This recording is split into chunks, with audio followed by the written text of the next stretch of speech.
As we talked about the threat of the government shutdown, which becomes more and more real, the question is, how does this affect you at home? One way this could have a major impact is the travel industry. Let's bring in my guest tonight, senior reporter from Bloomberg Government, Ellen Gilmer, up late with me tonight on the Final Five for the first time. Ellen, good to see you.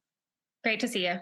Under these circumstances, of course, but first things first, we've talked about all the political maneuvering and everything else that comes with a government shutdown, but there are ways that people are going to notice this, especially if they have travel plans over the next couple of days or weeks.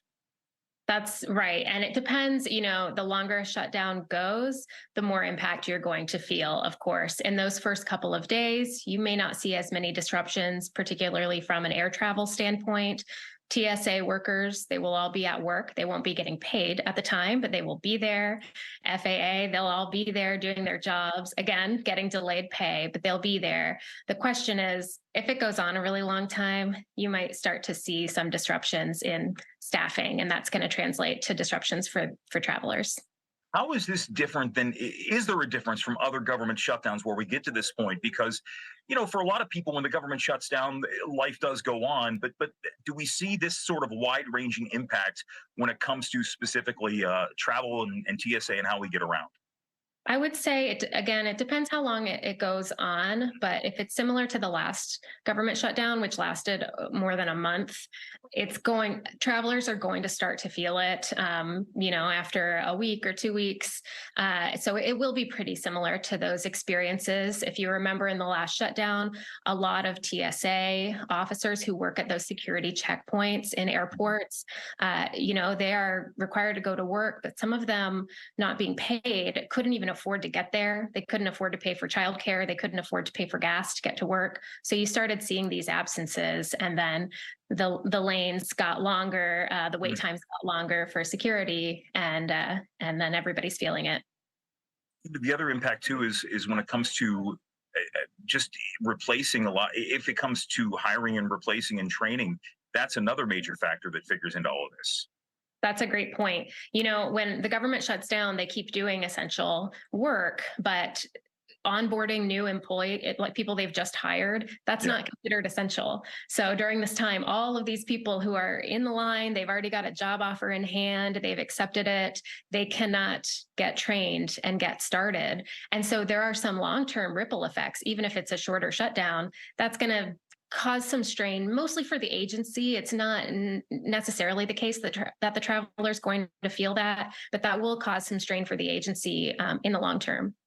I know for a lot of people, TSA, if you deal with them on a regular basis, you kind of get used to it. But for others, it is sort of a bane of traveling. But the reality is, from the time we saw this agency form in the wake of the 9/11 attacks to now, pay has been a major concern for a lot of these workers. These aren't cushy government jobs that I think a lot of people believe that they might have. That's right. TSA workers are among the lowest paid in government compared to their federal counterparts.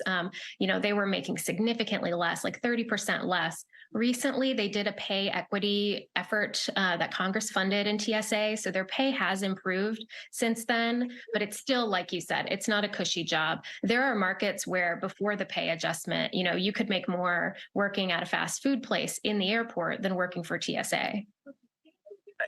And that is striking, especially too when we look at where we stand right now with this. And again, I know that we've heard some lawmakers say, well, look, it's okay because they're going to get eventually back pay. They're going to be made whole for the work that they do. But that's not for every government work. And I know necessarily you're focusing on a TSA angle, but there are a lot of federal contractors who kind of fall into that basket of they will not receive back pay. So on the federal angle here, is there any long-term plan once we get past this to maybe help these workers and make it more of a level playing field for them?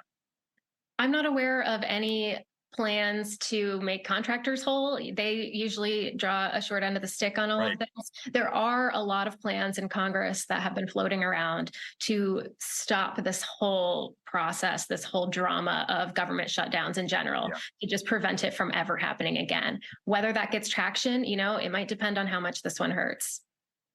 That's a really good point. We're going to see where that all happens, and if something is averted now, that's great. But the reality is, we just kicked the can down the aisle in this government. It's been that way for a long while. I don't see any way where it's going to change anytime soon. But you can always hope.